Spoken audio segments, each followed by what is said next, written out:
मंत्र योग आज का हमारा व्याख्यान है। जिस प्रकार से अनेक साधना के मार्ग कहे गए हैं, अष्टांग योग कहें, हठ योग कहें, मंत्र योग कहें, लय योग कहें, सांख्य योग कहें, ज्ञान योग कहें, कर्म योग कहें, भक्ति योग कहें, कुंडलिनी योग कहें, अनेकों प्रकार के योग हैं जिनका अंतिम जो लक्ष्य होता है वो मोक्ष की प्राप्ति, समाधि की प्राप्ति, जीवन मरण के बंधन से मुक्त होने की बात कही गई है सबने।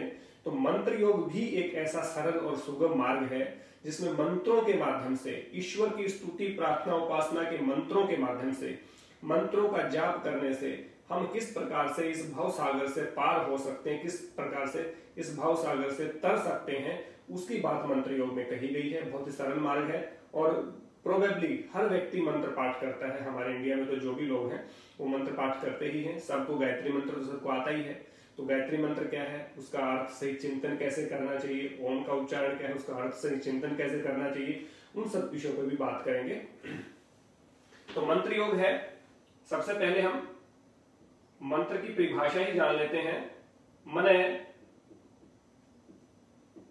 त्रायते इति मंत्र, ये मंत्र की परिभाषा है। मन त्रायते इति मंत्र है, मन को जो तार दे, कहां से तार दे, यानी कि जो भव सागर है, जो ये संसार है, जो विषय भव की जो वस्तुएं हैं, जो सांसारिक जो मोह माया है, इस संसार से पार पारने की बात जो कही गई है। माने इस संसार से भव सागर, यानी कि जो ये पूरा सांसारिक जो जीवन है, ये जो सागर रूपी संसार है, इससे पार उतार दो, यानी कि इस मझधार से हम दूर चले जाएं, माने हम इस जीवन मरण के बंधन से मुक्त हो जाएं। तो जब मन को तारने वाला जो होता है मंत्र होता है, तारने का मतलब यहाँ पे तैराने वाला, जैसे हम पानी में जाते हैं तो डूबना नहीं है, उस भवसागर में डूबना नहीं है, उस भवसागर में तैरना है। तो तैरेंगे कैसे, मंत्र नामक जो किश्ती है, मंत्र नामक जो बोट है, उसके ऊपर बैठ करके हम तैर जाएंगे और भवसागर को पार कर लेंगे। तो इसीलिए कहा गया मन त्रायते इति मंत्र है। जो मंत्र मन को भव सागर से पार उतार दे, अच्छी तरह से एक नौका के रूप में उसको बाहर लेकर के चला जाए, वह मंत्र है, वह सहायक है। अष्टांग योग क्या है, सीढ़ी है ऊपर समाधि तक चढ़ने की। कर्म योग क्या है, भक्ति योग क्या है, ज्ञान योग क्या है, ये सारे साधन हैं अपने आप को मोक्ष की प्राप्ति तक लेके जाने के। वैसे ही ठीक एक साधन है मंत्र योग। मंत्रों का उच्चारण करके हम मंत्र अपने मन को तार देते हैं, तो ये मंत्र योग की परिभाषा कही गई है। अब हम बात करेंगे कि मंत्र योग क्यों स्पेशल है। मंत्र योग के 14 प्रकार बताए हैं। मंत्र योग की जो विधि है या मंत्र योग के जो अंग कहे गए हैं वो 14 प्रकार के मुख्य रूप से कहे गए हैं। उनकी मैं चर्चा यहाँ पे करूंगा। उनमें से कौन श्रेष्ठ है कौन नहीं है उसके ऊपर भी चर्चा करूंगा, और किस प्रकार से उसको किस भावना के साथ हमें उस मंत्र का जाप करना चाहिए, वो सारी चीजें भी बताऊंगा। तो मंत्र योग हठ योग का ही एक भाग कहें, मंत्र योग, हठ योग, लय योग और जो बात कही गई है, तो ये 4 मुख्य रूप से मार्ग हैं राजयोग की जो बात की गई जिसको प्राप्त करना होता है। तो ये सारी चीजें कही गई कि मंत्र योग जो है वो उनमें एक सरल इसलिए भी है कि मंत्र योग का आप जो उच्चारण है, मंत्र का जो पाठ है वो कहीं भी कर सकते हो, किसी भी रूप में कर सकते हो। जिस प्रकार से नवदा भक्ति के 9 प्रकार हमने बताए, तो 9 प्रकार से कोई भी एक प्रकार आप ले लीजिए, उस प्रकार को पा करके, उस प्रकार का पालन कर करके, उस अंग का पालन करके आप भक्ति में परिणित हो सकते हैं, भक्ति भाव में परिपूर्ण होकर के मुक्ति प्राप्त कर सकते हैं। ठीक उसी प्रकार यदि आप मंत्र योग में से जो 14 विधियां हैं उनमें से एक का भी अपना अनुष्ठान करते हैं, जाप करते हैं, तो निश्चित रूप से आप भवसागर से तर जाएंगे। और उसमें कौन सा श्रेष्ठ है, किसका हमें पालन करना चाहिए, उसकी भी बात कही गई है। तो मंत्र योग के जो 14 जो अंग हैं उनकी हम चर्चा आपके साथ यहाँ करेंगे। तो सबसे पहले जो है वो है नित्य जप, नित्य जप। दूसरा है नैमित्तिक जप। जिस प्रकार से कर्म बताए हैं मीमांसा दर्शन में, उसी अनुसार है 5 तो आराम से याद हो जाएंगे आपको। तीसरा है काम्य कर्म। चौथा है निषिद्ध कर्म, निषिद्ध गलत लिख दिया मैंने।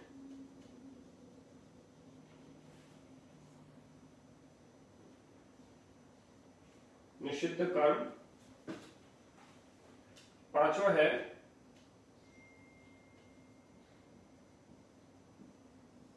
प्रायश्चित कर्म, लिख दिया मैंने यहां पे, माफी चाहूंगा इसके लिए। जप, प्रायश्चित जप।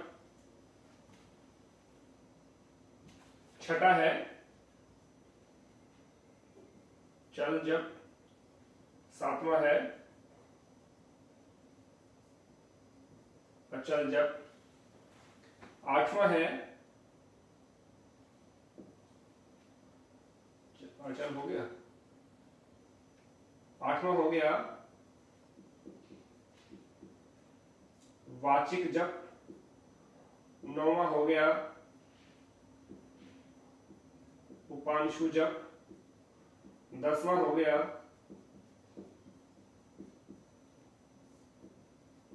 मानसिक जप। 11वां हो गया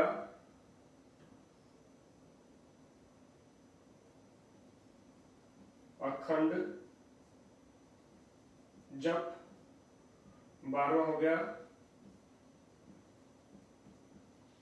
अजपा जप। 13वां हो गया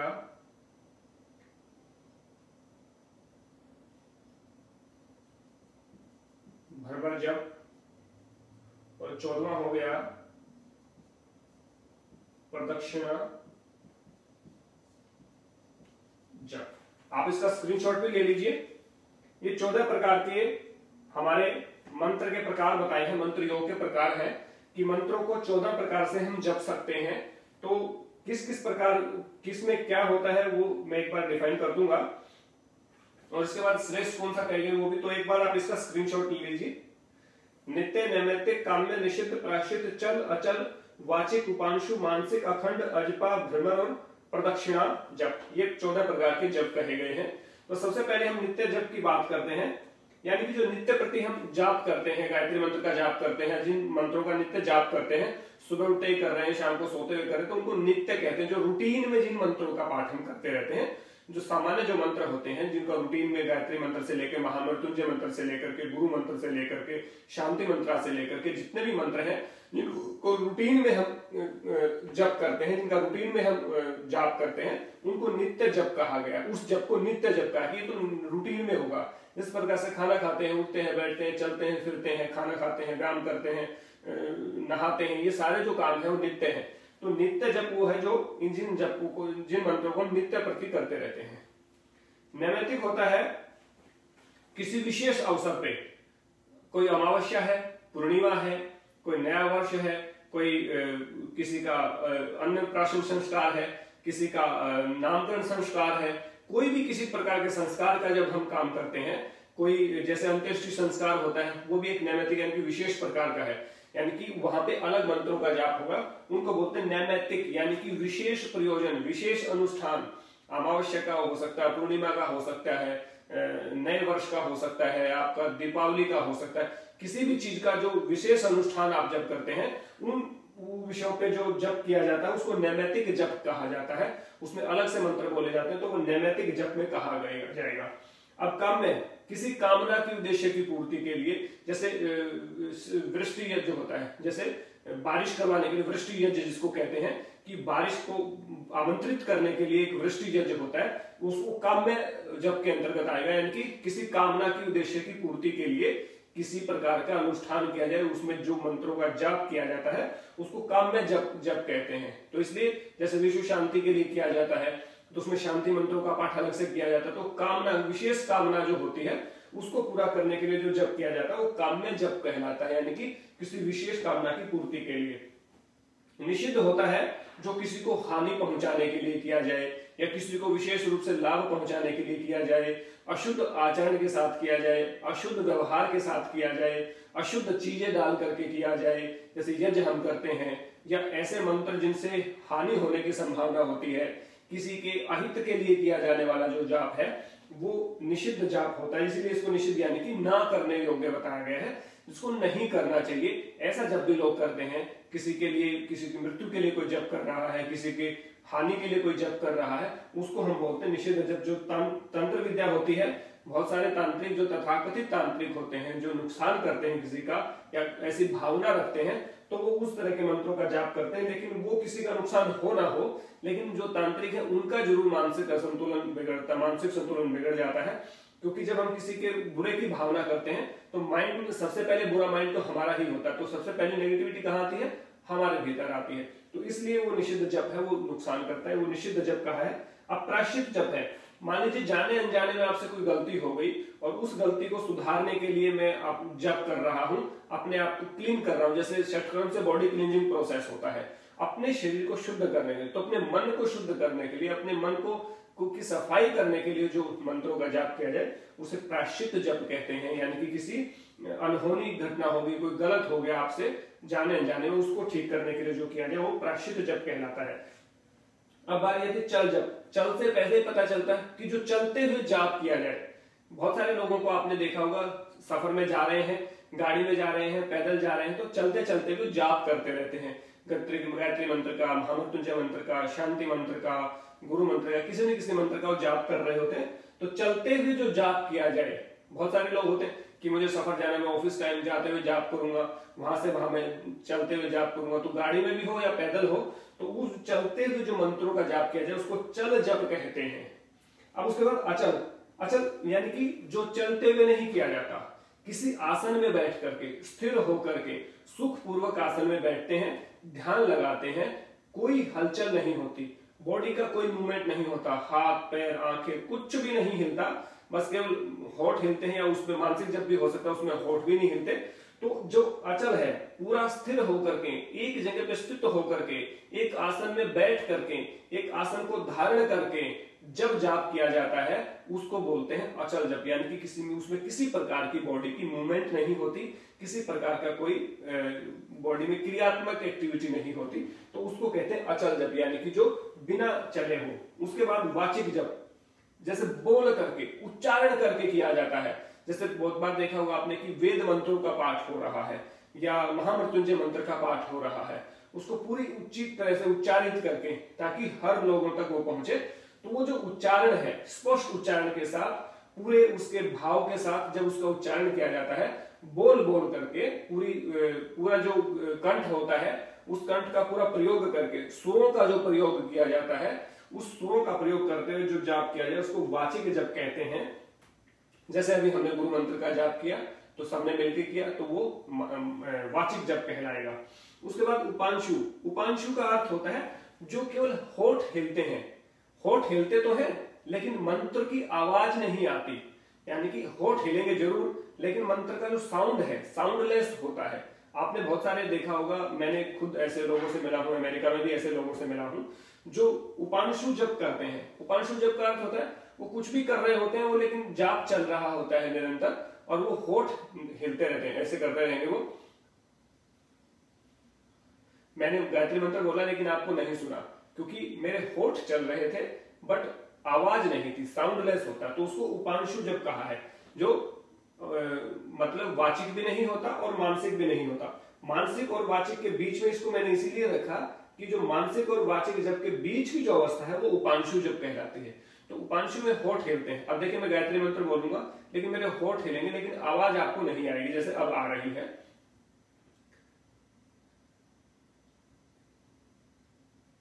तो मैंने गायत्री मंत्र बोला, इसको उपांशु जप कहते हैं।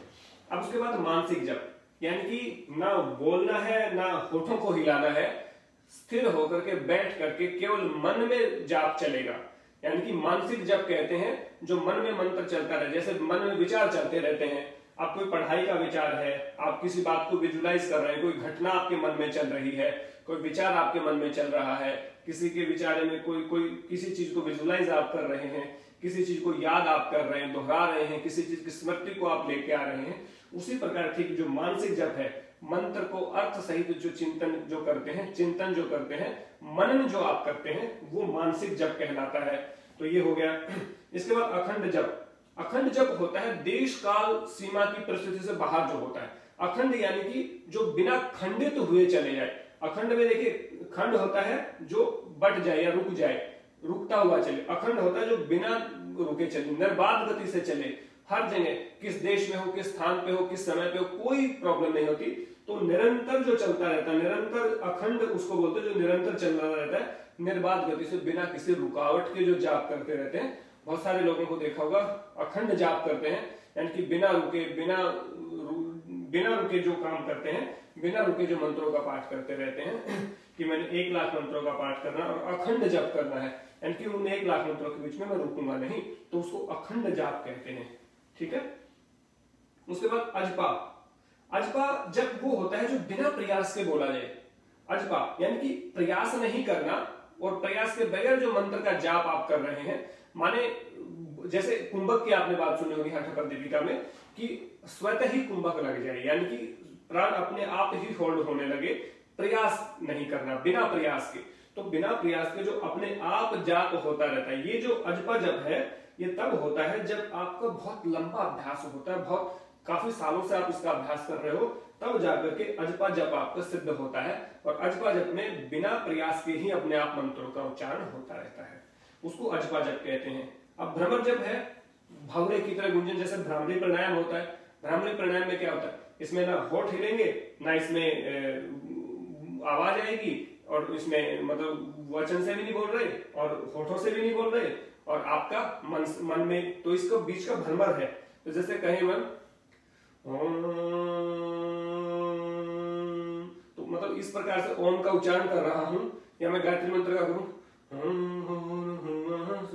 तो इस प्रकार का जो है वो भ्रमर, यानी कि भंवरे की गुंजन की तरह, जो जिसमें गुंजन हो मंत्र का, आपके जो मस्तिष्क है इसको हिला दे, तो एक तरह से यहाँ पे जो वाइब्रेट करे, उस मंत्र को हम कहेंगे भ्रमर जप, यानी कि जो आपके मस्तिष्क को झंझनाहट देता रहे, उसमें वाइब्रेशन क्रिएट करता रहे, वो भ्रमर जप कहलाता है। इसके बाद प्रदक्षिणा जो है, प्रदक्षिणा जब होता है किसी मंदिर के, किसी जो भी जहां कोई स्थान है, कोई विशेष स्थान है, कोई अच्छे स्थान जहां पे आप मानते हैं, जहां पे आप पूजा पाठ करते हैं, उसकी परिक्रमा करते हुए, चारों तरफ घूमते हुए जो मंत्र जाप करते हैं। बहुत सारे मंदिरों में आपने देखा होगा कहीं पे परिक्रमा करने का होता है। आप जाएंगे, वृंदावन जाएंगे, मथुरा जाएंगे, तो वहां पे कई कोस की वो होती है, जिसको हम बोलते हैं परिक्रमा होती है, तो पूरा घूमते हैं। तो घूमते घूमते जो मंत्रों का जाप करते हैं वो प्रदक्षिणा जाप कहलाता है। तो ये जाप के विषय में मैंने कुछ जानकारी आपको दी। तो ये मंत्रों का है नित्य, नैमित्तिक, काम्य, निषिद्ध, प्रायश्चित, चल, अचल, वाचिक, उपांशु, मानसिक, अखंड, अजपा, भ्रमर और प्रदक्षिणा, ये 14 प्रकार के जप कहे गए हैं। तो इनके विषय में आपको डाउट क्लियर हो गया होगा। अब मैं ये बताता हूँ कि कौन सा श्रेष्ठ है और कौन सा, किस प्रकार से मंत्र का जप करना चाहिए। इसके बारे में योग दर्शन क्या कहता है। योग दर्शन कहता है, आप देखिए, तस्य वाचक है प्रणव, यानी कि ये योग दर्शन के पहले के अध्याय के पहले, उसके बाद के 27वां सूत्र है, तस्य वाचक प्रणव, यानी कि उस ईश्वर का जो वाचक, जो नाम लिए जाने वाला नाम प्रणव यानी कि ओम है। यानी कि परमात्मा का निज नाम क्या है, ओम।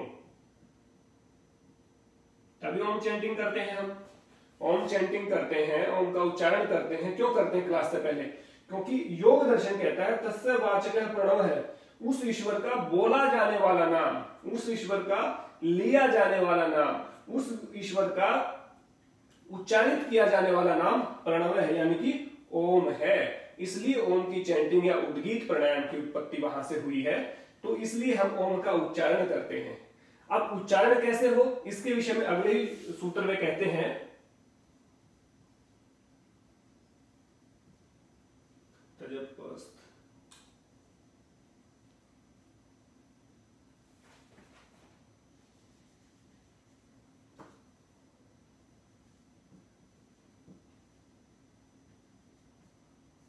तजपस्त दर्थ भावनम, ये 28वां है पहले का योग दर्शन का ही। यानी कि तजपस्त यानी कि उस जप को, तदर्थ यानी कि उसके अर्थ सहित, यानी कि उस जप को सतदर्थ यानी कि उसके अर्थ सहित जाप को अर्थ सहित भावना यानी कि भाव के साथ बोलना। यानी कि जो ईश्वर का नाम वाचक नाम क्या है? ओम। ओम के जाप को अर्थ सहित, अर्थ की भावना के साथ, भाव के साथ आपने उच्चारित करना है। मानी कि जो मंत्र आप बोल रहे हैं उस मंत्र का अर्थ सहित चिंतन करते हुए ही बोलेंगे, तभी आपका वो जप जो है वास्तविक जप कहलाएगा। वो चाहे आपका नित्य हो, नैमित्तिक हो, काम्य हो, निषिद्ध हो, प्रायश्चित हो, चल हो, अचल हो, वाचिक हो, उपांशु हो, मानसिक हो, अखंड हो, अजपा हो, भ्रमर हो, प्रदक्षिणा हो, कोई भी मंत्र का पाठ आप कर रहे हैं, गायत्री मंत्र का पाठ कर रहे हैं, गुरु मंत्र का पाठ कर रहे हैं, उसके साथ विश्व शांति का पाठ कर रहे हैं, शांति मंत्र, उसके अर्थ सही चिंतन आपके अंदर होना चाहिए। अब गायत्री मंत्र कहा, ओम भूर्भुवः स्वः तत्सवितुर्वरेण्यम भर्गो देवस्य धीमहि धियो यो नः प्रचोदयात्। हमने बोल दिया, लेकिन अर्थ सही चिंतन नहीं हो रहा, तो इसका अर्थ क्या है उसके ऊपर भी हमें जानना पड़ेगा। तो जैसे गायत्री मंत्र है, गायत्री मंत्र का जो अर्थ क्या है? तूने हमें उत्पन्न किया, पालन कर रहा है तू, तुझसे ही पाते प्राण हम, दुखियों के कष्ट हरता है तू, तेरा महान तेज है छाया हुआ सभी स्थान, सृष्टि की वस्तु में तू हो रहा है विद्यमान, तेरा ही धरते ध्यान हम, मांगते तेरी दया, प्रभु हमारी बुद्धि को श्रेष्ठ मार्ग पर चला, दाता हमारी मेधा को सन्न मार्ग में चला। ये उसका अर्थ है। तो जब तक गायत्री मंत्र का अर्थ नहीं पता चलेगा, गायत्री मंत्र में केवल हमने बुद्धि की मांग की है कि हे परमात्मा, धन की मांग नहीं की, दौलत की मांग नहीं की, किसी चीज की मांग नहीं की। उसमें बताया कि आप ही सर्वे सर्वा हो, आप सबसे सर्वशक्तिमान हो, न्यायकारी हो, आप सबको प्राण देने वाले हो, सबको जीवन आपने दिया है और आप सब प्राणियों की रक्षा करने वाले हो। कृपया करके हमारी बुद्धि को श्रेष्ठ मार्ग पर लेके जाइए, हमारी बुद्धि को प्रेरित करिए अच्छे मार्ग के प्रति। तो बुद्धि की शुद्धि होगी तो सारे काम सही होंगे।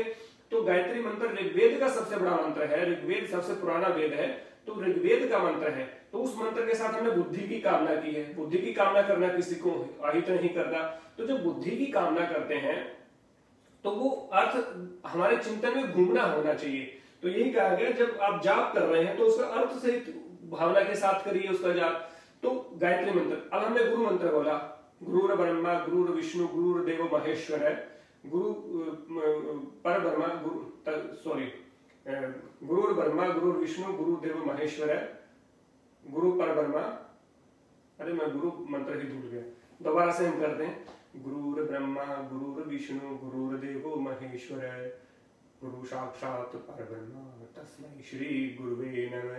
मतलब लय में ही याद आता है, वैसे तो मैं भूल गया था, सॉरी इसके लिए। तो जब गुरु ही ब्रह्मा है, गुरु ही विष्णु है, गुरु ही महेश है, गुरु ही साक्षात परब्रह्म है और तस्मै श्री गुरुवे नमः, उसी गुरु को साक्षात हम प्रणाम करते हैं। तो उस गुरु के प्रति जिसने आपको ज्ञान दिया है, जो आपके गुरु हैं, पहली क्लास से लेकर के अब तक आपके बहुत सारे गुरु रहे होंगे, तो उन सभी गुरुओं, माफ कीजिएगा फोन आ गया था बीच में, तो उन गुरुओं के प्रति कृतज्ञता जब जाहिर करते हैं तो वो आपका कहलाता है, आपका उसके प्रति, गुरु के प्रति समर्पण। तो इसलिए इन तरह की चीजों का जब आप ध्यान रखते हैं तो वो चीजें कहीं ना कहीं आपको वास्तविक अर्थ पर लेकर के जाती हैं। तो उसका पूरी भावना के साथ आपको जाप करना है। तो ये आपको इसमें बताया। अब इसके बाद मैं बता दूंगा कि इनमें से श्रेष्ठ जप किसे कहा है। तो बाकी को मिटा देता हूं मैं, जो मेन है उनको रख लेता हूं।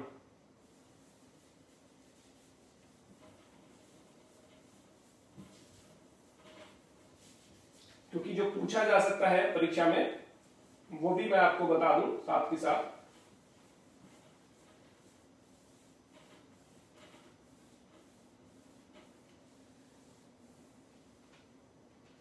तीन प्रकार के जप मुख्य रूप से कहे गए हैं। ये सबसे मुख्य जप कहे गए हैं, यानी कि मंत्र का इन तीन तरह से यदि जाप हम करते हैं तो सबसे मुख्य कहे गए हैं। वाचिक जप, उपांशु जप और मानसिक जप। तो इनको हम देखते हैं। जो वाचिक जप है, जो मैंने बता दिया, जो हम प्रखर जो होकर के वाणी से उच्चारित करते हैं। उपांशु जिसमें केवल होठ हिलते हैं, और मानसिक में ना होठ हिलते हैं ना वचन निकलता है कोई, केवल मन में जाप होता है। तो जो वाचिक जाप है, बाकी के जो नित्य नैमित्तिक और इतने जो जप थे उनसे 10 गुना बेहतर होता है आपका वाचिक जप। यानी कि इसको 10 गुना बेहतर माना गया बाकी के सभी जाप से। जो 14 जाप थे उनमें से सबसे ज्यादा 10 गुना ज्यादा इसकी वैल्यू बताई है। उपांशु जप की है 100 गुना, वाचिक जप से 100 गुना बेहतर है उपांशु जप, और उपांशु जप से 1000 गुना बेहतर है आपका मानसिक जप। तो सबसे श्रेष्ठ जप कौन सा हुआ? श्रेष्ठ हुआ मानसिक। वाचिक अन्य जाप से वाचिक है 10 गुना, और वाचिक से उपांशु है 100 गुना, उपांशु से मानसिक जप है 1000 गुना। तो ये भी पूछा जा सकता है। और सबसे श्रेष्ठ कौन सा हुआ? मानसिक जप हुआ। तो ये आप इसमें विशेष रूप से ध्यान रख सकते हैं। 14 जाप के बारे में पूछा जा सकता है। मनः त्रायते इति मंत्र की परिभाषा पूछी जा सकती है। मंत्र योग के मुख्य अंग पूछे जा सकते हैं। 3 श्रेष्ठ जाप कौन से वो पूछे जा सकते हैं। 3 में से सबसे श्रेष्ठ कौन सा ये पूछा जा सकता है। वाचिक से उपांशु कितने गुना बेहतर है, या वाचिक अन्य जाप से कितना गुना बेहतर है, या उपांशु से मानसिक जाप कितना गुना बेहतर है, ये पूछा जा सकता है। तो आप इसको भी नोट डाउन कर लेंगे। तो ये मंत्र योग था कि किस प्रकार से मंत्र योग के माध्यम से भी हम अपने आप को इस भवसागर से पार कर सकते हैं। किस प्रकार से मंत्र रूपी नौका लेकर के जो भवसागर है, जो सागर है, समुद्र है, उसको हम कैसे पार कर सकते हैं, इस बात को बताने की हमने इसमें कोशिश की है आज मंत्र योग के माध्यम से। आशा करता हूँ व्याख्यान पसंद आया होगा, और यदि व्याख्यान आपको अच्छा लगा है, यदि आप इसको फैलाना चाहते हो तो औरों को बताइए। यदि आप इसकी तारीफ करना चाहते हैं तो दूसरों के आगे करिए, और कोई कमी लग रही है, कोई गलती है, तो मुझे उसके बारे में बताइए ताकि मैं उसको सुधार कर पाऊं। और आप इतना प्रेम देते हैं, और आज मुझे लगता है 7000 हमारे योग परिवार के सदस्य हो गए होंगे, तो इसकी आपको भी बधाई। क्योंकि शुरू करने से पहले 18 लोगों की कमी थी 7000 होने में। मुझे लग रहा है 7000 हो गए होंगे, क्योंकि हर बार जो लाइव होता है उसमें 50 से 40 लोग बढ़ते ही हैं हमेशा। और इस अद्भुत प्रेम के लिए, इतना प्रेम और स्नेह देने के लिए आपका बारंबार धन्यवाद करता हूं पूरे योग परिवार का, सभी साथियों का जो बार बार शेयर करते हैं, कमेंट करते हैं, मेरी गलतियों को सुधारते हैं और मुझे अप्रिशिएट करते हैं। तो अप्रिशिएट करिए दूसरों के आगे, और बुराइयां करिए मेरे आगे मेरी, तो उससे और भी निखार आएगा। जब मुझे आपकी किसी की बुराई करनी होगी तो मैं व्यक्तिगत रूप से करूंगा, प्रशंसा करनी होगी तो सबके सामने करूंगा, और यही हमें करना चाहिए। क्योंकि गलती मुझे सुधारनी है, और प्रशंसा जब हम दूसरों को बताते हैं तो क्वालिटी पता चलती है कि उसमें ये क्वालिटी है, हमें भी उस क्वालिटी को डेवलप करना चाहिए, तो उससे अच्छा होता है। यानी कि प्रचार करना है तो दूसरों के सामने करिए, और कोई बुराई आपने करनी तो मेरे सामने करिए कि आपने ये बुराई है, इसको ठीक करिए, आपने ये गलत बताया, इसको ठीक करिए, यहाँ पे ये कमी थी, वो ठीक करिए, तो ये सबसे अच्छा होता है। तो इस तरह की जब चीजें हमारे भीतर होती हैं तो एक प्रकार की भावना पैदा होती है, और हम एक दूसरे को आगे बढ़ाने का काम करते हैं। हमें लेग पुलिंग नहीं करनी, टांग नहीं खींचनी, एक दूसरे को सपोर्ट देना है। एक दूसरे को आगे बढ़ाते बढ़ाते हम भी आगे ही बढ़ जाएंगे, और एक दूसरे को रोकते रोकते, एक दूसरे की टांग खींचते खींचते हम भी पीछे रह जाएंगे।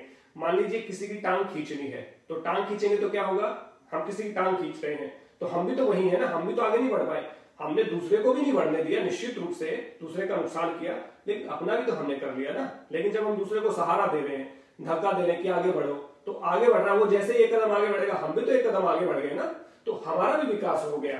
तो इसलिए इस बात को समझने का प्रयास करें। जब टांग खींचते हैं या किसी के बीच में टांग अड़ाते हैं तो आप भी वहीं बैठे रह जाते हैं, आप भी आगे नहीं बढ़ पाते। इसलिए दूसरों को आगे बढ़ाने के लिए जब किसी का हाथ पकड़कर आगे बढ़ाते हैं, जब किसी को धक्का देकर आगे बढ़ाते हैं, तो निश्चित रूप से आपका भी एक कदम आगे ही जाता है। इसलिए हमेशा दूसरों को आगे बढ़ाने की कोशिश करिए। किसी चीज को अच्छा लगता है उसको अप्रिशिएट कीजिए, उसको अपने जीवन में आत्मसात करिए, उसके लिए थैंक यू बोलिए, और जो कमी लग रही है उसमें बताइए कि चुपके से कि आप में ये कमी है, मुझे लग रहा है आपको सुधारनी चाहिए। क्योंकि कमी तो उस व्यक्ति को सुधारनी है, सबको तो नहीं सुधारनी। तो पब्लिक प्लेटफॉर्म पे बोलने की जरूरत नहीं होती बहुत सारी चीजों की, लेकिन कुछ लोगों को मजा आता है कि पब्लिकली उसकी बुराई करते हैं और व्यक्तिगत रूप से उसकी अच्छाई करते हैं, चापलूसी होती है। ऐसा नहीं होना चाहिए। तो ऐसी बहुत लोगों में कमियां होती हैं, वो कमियां सुधारनी हमें चाहिए। मेरे में भी हो सकते हैं, मैं भी सुधारने का प्रयास करता हूँ, आप भी सुधारने का प्रयास करते रहिए। और साथ में मैं ये भी कहना चाहूंगा, एक घटना मैं बता दूं एक चुटकुले के माध्यम से, कि 2 बच्चे थे, अच्छे से समझ में आ जाएगी आपको। और दो बच्चे लेट पहुंचे स्कूल में, तो दोनों से कारण पूछा गया कि आप स्कूल में लेट क्यों आए। तो उसने कहा कि मेरा 1 रुपए का सिक्का गुम हो गया था, तो मैं उसको ढूंढ रहा था और वो नहीं मिला, तो उसको मैं ढूंढता रहा, तो इसलिए मैं प्रेयर में नहीं पहुंच पाया, टाइम पे लेट हो गया। तो टीचर ने कहा चलो भाई आपका पैसा गुम हो गया था और एक आपका जायज कारण है। तो बोला भाई तुम क्यों नहीं आए टाइम से। बोला जी मैंने इसका जो 1 रुपया था अपने पैर के नीचे दबा रखा था। तो इसलिए जब आप किसी का सिक्का दबा के रखते हैं तो लेट तो आप भी हो रहे हैं। जिसका सिक्का गुम हुआ वो तो लेट हुआ, लेकिन आपने उस सिक्के को पैर के नीचे दबा रखा था, तो आप भी आगे नहीं बढ़ पाए, आप भी वहीं पे हैं, उस सिक्के के ऊपर ही हैं, उससे आगे नहीं बढ़ पाए। तो स्कूल में लेट तो आप भी हो गए जी। तो इसलिए हमें एक दूसरे को आगे बढ़ाना है, प्रमोट करना है।